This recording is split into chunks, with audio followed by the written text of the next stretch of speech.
the shift. Welcome, shifties. Welcome The to shift Shift to the Hit the fan. Fan. Yeah.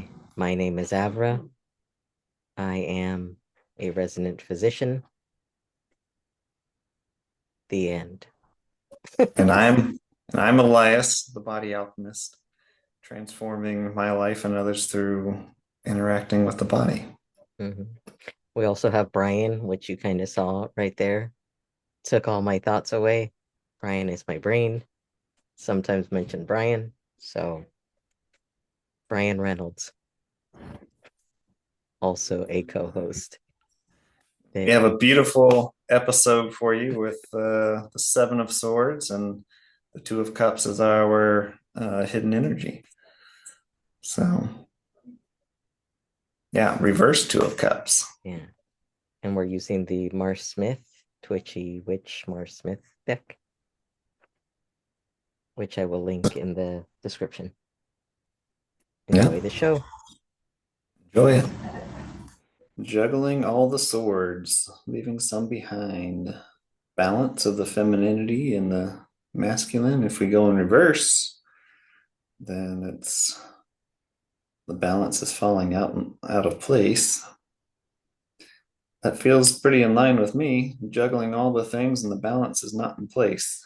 It's like you're carrying all these thoughts, but your attention is really somewhere else. On He's looking these behind him. on these thoughts you're really not ready to own and pick up. But they're also standing on their own. Yeah, which means that they don't need to be picked up.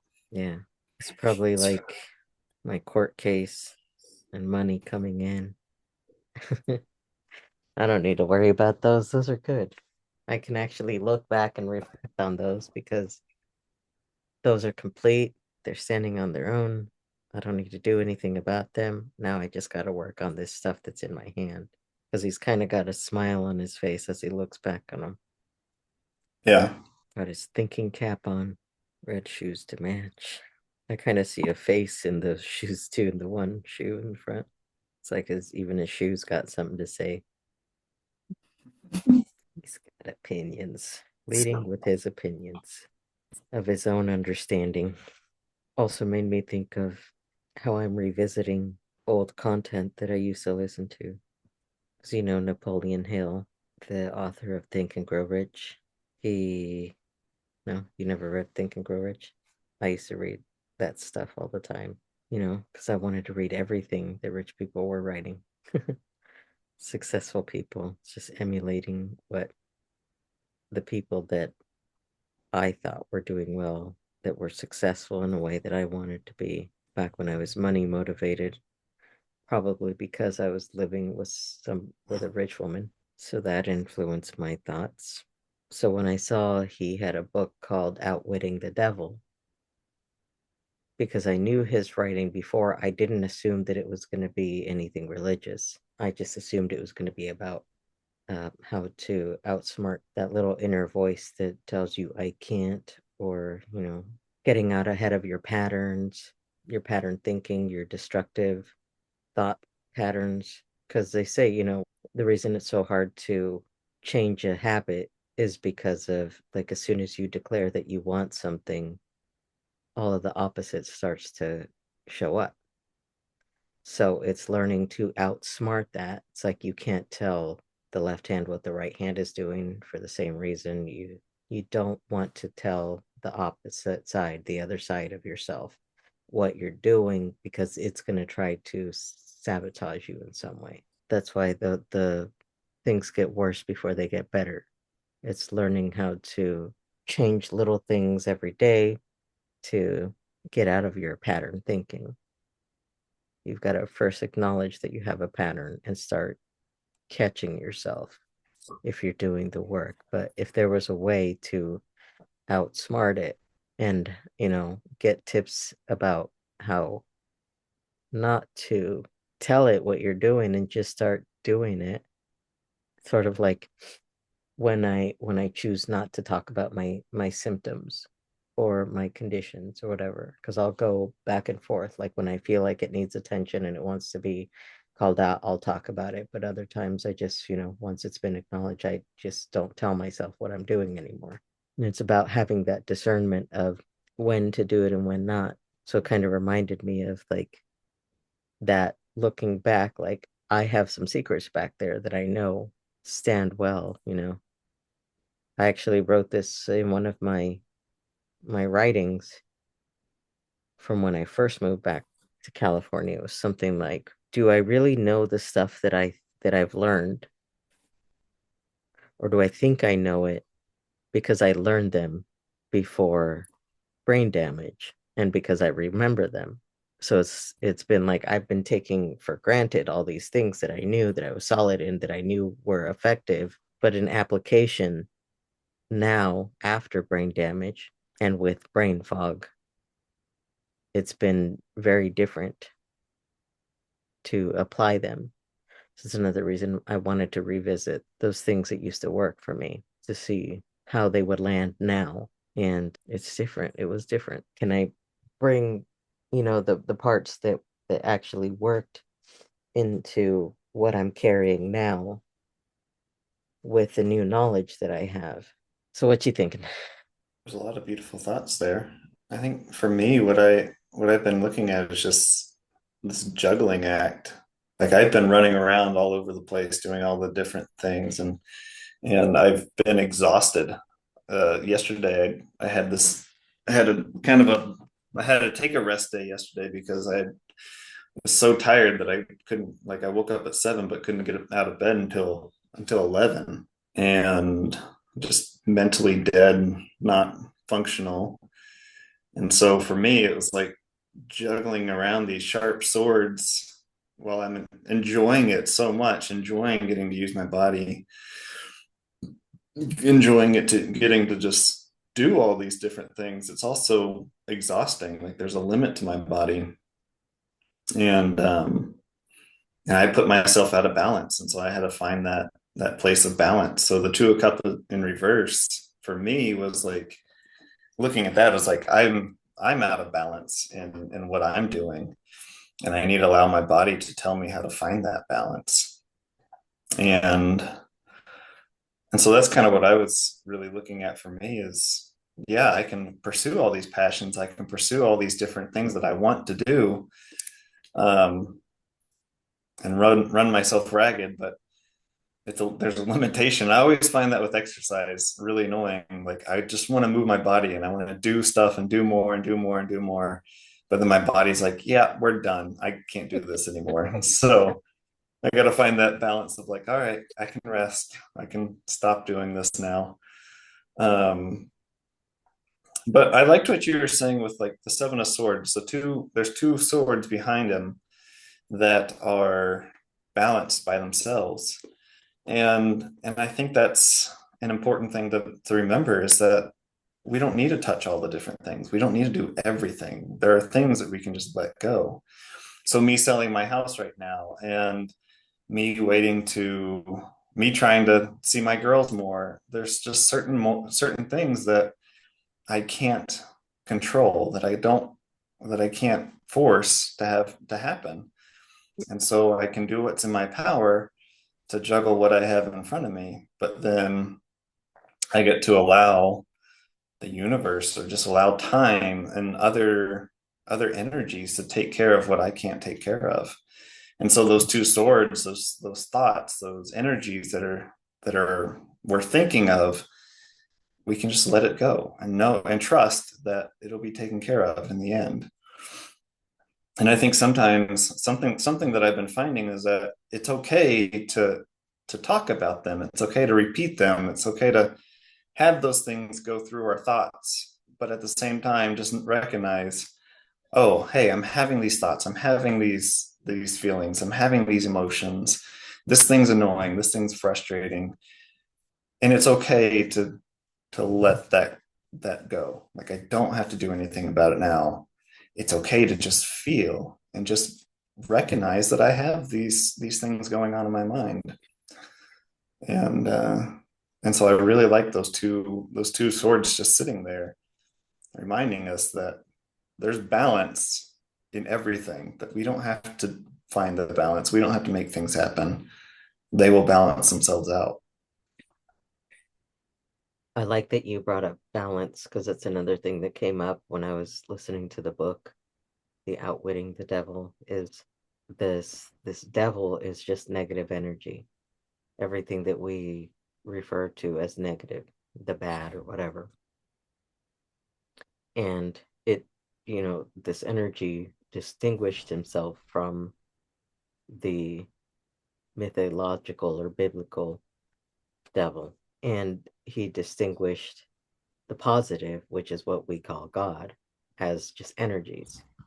But what I was left with afterwards is like we keep saying that there's just these two things and we want to try to find a balance, but we act like it's just the two things when there's also neutrality. And I don't think anybody talks about neutrality because I don't think it's the same thing as balance because you can take in, I think it's like what how people define being confident. Like you're not swayed either way, regardless of what people's opinions are of you, right? You know who you are, you know where you stand, you're so centered in yourself. So it's like that centeredness, it's the confidence or what appears as confidence. It's a knowing that you have, like where you can I've actually guided us through um in the Blossom Alchemy thing that I did. That was the very first things I wanted us to get centered by focusing our the things that were hurting and bring them into our core, our center. But first we cleared that center, right? And so whatever we brought in, we would just unconditionally focus here, focus here, focus here, focus here until they both felt the same, right? So that's bringing neutrality to our pain. That's giving it unconditional attention, good or bad. We could do it with anything. And that's not necessarily balance. It's integration. It's the healing power of neutrality.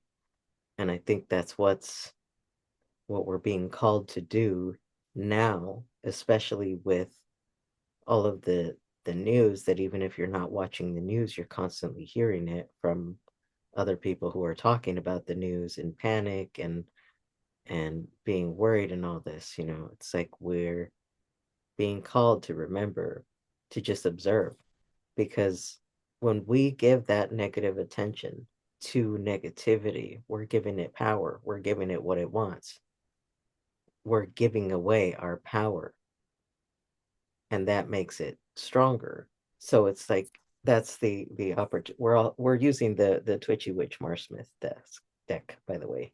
That's the way that we're looking at this, is like I can carry all this stuff with a smile on my face. I can hold all of your stuff too. Like because I'm thinking about what you're putting out there. I'm learning how to hold it because of the stuff that I'm holding with, with what's going on with my friend.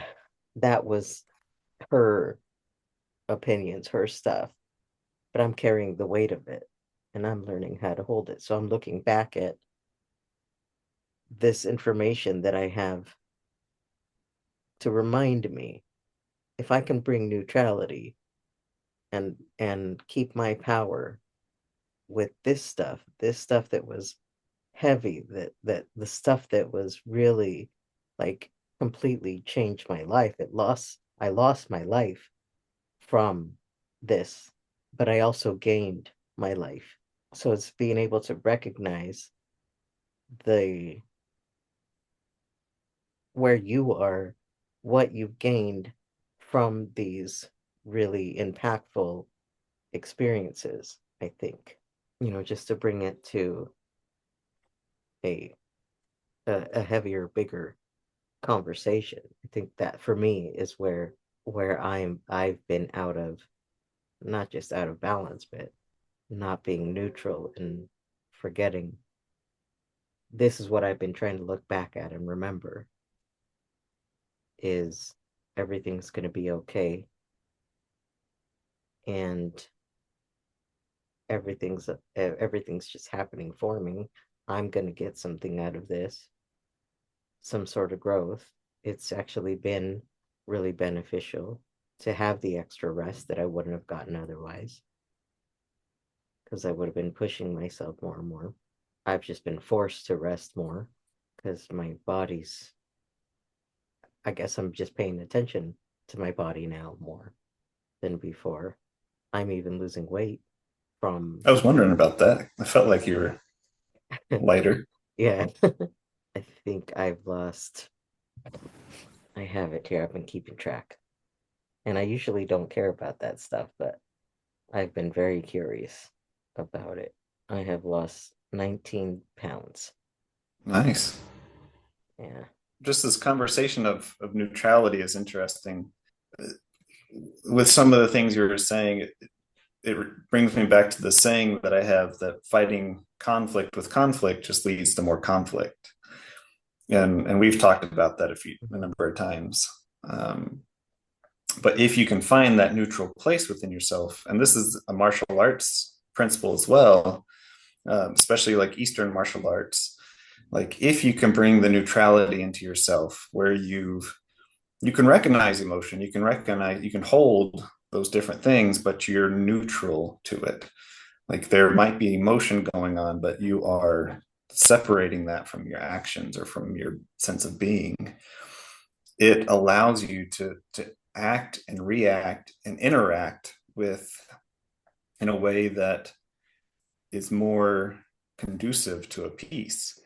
And so with like Systema, the martial art that I practice, the idea is that if someone's coming at me with conflict, if I can utilize my breath, if I can utilize my energy to neutralize my own inner conflict, then when I'm interacting with them, I am depleting their own conflict. And so if I deliver a strike, if I deliver a punch, it's in a way that they no longer want to fight me because I haven't given them any conflict or tension to feed off of. And so they come at me and they're like, they hit it, they receive a strike and they're like, oh, I'm relaxed now. I don't have that inner conflict inside of me anymore. It's like I've hit the point of tension that, and I broke that point of tension. And so they don't want to keep going. And that's kind of the idea, the principle behind some of that. But with that idea of neutrality, something that I experienced while practicing Systema was that my relaxation was a dismemberment. So I would just disassociate from my body and like let all of my body pieces just spread out and they weren't connected anymore. And so neutrality in its power is a connecting is an act of connecting. And so if I am neutral inside my body with power, my whole body needs to be connected. My arms need to be connected to my torso, including my hands, my legs. Everything needs to be relaxed but connected. And that relaxation allows fluidity while the connection allows the power to flow, the energy to flow through the the whole body. And I think that that same principle goes with what's happening in the world, the news, politics. We can disassociate from those things and we can find neutrality there, or we can gather as a whole. And I think that's something that you've really focused on is really gathering everything as a whole, seeing the politics, seeing the information that's coming through, and just holding that and saying this is just what's happening. And I think that's a beautiful way to really integrate ourselves with the world, with life and what's happening, so that the conflict ends with you, but you're not doing so in a way that you're disassociating or disconnecting from it. You're doing it in a way that says the whole world is a part of me, and I feel the whole world, and I feel everybody who is hurting, and the people that are also joyful, and I can hold all that emotion and all those events inside of who I am, and then I can end the conflict right there. And that Mm. doesn't mean that we're not fighting still, but the conflicting fight is gone. Not just like, and that's what I was going to say too, not just this is what's happening, but this is what's happening within me. Because if we're all one, and I just want to keep this in mind, because I think it's a being like, because we don't know if that's just, it's a theory as well, right? That we're all one, that we're all connected. Who knows what science is going to discover or spirituality is going to discover in the future. But for now, it's really powerful, it's palpable, we can feel it, we notice when it's almost like telepathic communication, right? When you're thinking of somebody and they suddenly call you, or you don't know which started what. Like, did I think of them first, or did I think of them because they were going to call? So I always want to look at things from that aspect, if and keep testing it from that aspect. If we are connected, and if I can change something from within me to impact what's going on outside, I want to know what's going on outside. Because that's also, I feel those things somewhere in my body. And I can even ask, where does this conflict, where does this war, where does this genocide, where does this dictator or a tyrant live within me? Where is that, and where can I heal it? How can I have my healing impact what's going on out in the world? And that for me is why it's not just to observe it, but like what Soma has been talking about too, a couple of the episodes, is if we just watch it, it'll just fizzle, right? Without adding our own emotions to it, without it's to learn to bring neutrality to that. And like you said, it's not a detachment. It's not a, well, it is a detachment, but if you have to sort of like, it's not being detached, right? It's knowing that this, while it's me, it's not me, right? Like, I have like, I don't know if I've talked about naming my mental committee on the podcast yet, but I have, I give my aspects of myself names. Like, I have this list of names,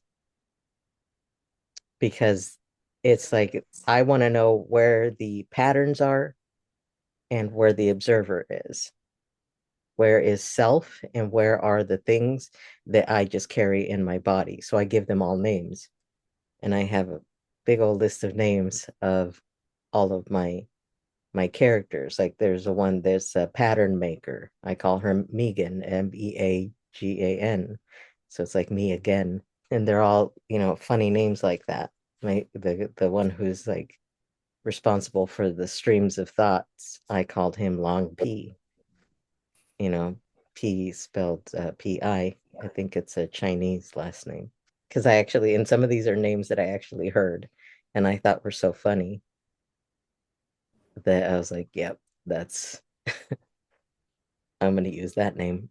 So yeah, it's just a way to sort of organize things so that I know where I am, and so that I, from that place where I am, where self is, self with a capital S, I can hold and observe and know that it's all a part of me, that it's all me and my connection to the outside world. I think something that I look at with this idea of attachment and connection, because we can get really mixed up in like what does that actually mean? What does that mean for different things? Um, and I think being detached or being attached to something to me feels like it's almost like it's dragging you around type of thing. Like you've given it control over your body. But I don't know that attachment and detachment is quite the right word for it. I really like being connected or disconnected, because if I'm connected to something, I can be connected to it in so many different ways. And I think of like a dog leash, like a retractable dog leash. The dog can go about and has a certain limitation of how far away it can go from me. but I'm not being pulled around by the dog unless the dog's super crazy energetic and at the end of its leash. Mm-hmm. um, in which case you bring it closer to you so that it can learn to stay by you and control itself. Um, but I want to take that a step further and think about the idea of meaning. What does it mean to you? What weight does it hold to you? And if you look at the word mean, it's an average. It holds a weight, a certain weight aspect to it. And so when you give meaning to something, you're giving it weight in your life. You've defined something, you solidified something in your mind. And so that weight will be able to have energy to pull you around and give your mind momentum for some specific this whatever meaning you've given something, whatever label you've given it. And so can we connect to something and learn to have like a flexible meaning to it when we have a meaning that we need or we have maybe we have a label that we need to or that we would like to give weight to allow it to have energy to move forward, and we solidify that meaning a little bit. But if that meaning is so solid and so heavy that it's getting in the way of interacting with others and connecting with others, then we need to find a way to let that meaning go so that we can feel light again, so we can feel relaxed and without tension and find that neutrality. And so I really think about that is that if we're really like we talk about attachment and detachment, if we're too attached, then we've given something too much meaning and it's going to whip us around. And but if we're connected, then we feel it, we hold it, we don't necessarily need to be whipped around by it, but we know what's going on with that connection in our life. And so I was thinking of that just now as you were talking about detachment. Mm-hmm. I love the visual of the dog on a leash because I think that's like the perfect way to describe like how I even said like the way that I see it. I've said recently that I feel like what I've been doing in naming all of these aspects of myself is just creating Pokemon. It's like having these Pokemon on a leash, right? I get to say how long the leash is. I know that they're their own little thing that exists with their own life. And we've talked about that as well. Like these things are just beings. They have their own expression. They have their own wisdom. They have their own things to teach us. They're not necessarily us, but we're still connected by that cord, by the leash, right? That's like, but we can either cling to that or let it run free. Is this going to be my little pet, my little ally, my friend, or am I going to observe it and let it go and live its life somewhere else? And so I love that visual of, yeah, I get to say, am I going to keep it close? Am I going to hold on to it? What am I going to learn from it? By observing it. But that's its own little. So there's different little monsters and cute little things and just like big old powerful things. They've all got their their little life. It's from the tiniest thing to the biggest, but it's all what you're connected to either by choice or because it is you, because it's either, I think the leash would be the attachment to it. Like, I want to keep this one, even though I'm letting it think it's got 9 feet or 6 feet of freedom, I'm gonna keep it close by.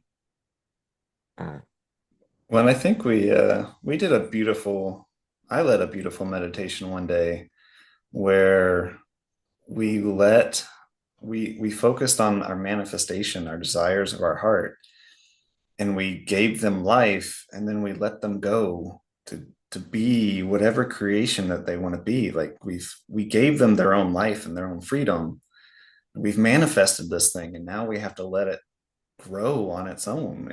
And similar to children, if you want children to really be successful and free in life, you have to give them their freedom. You have to allow them to make their own choices.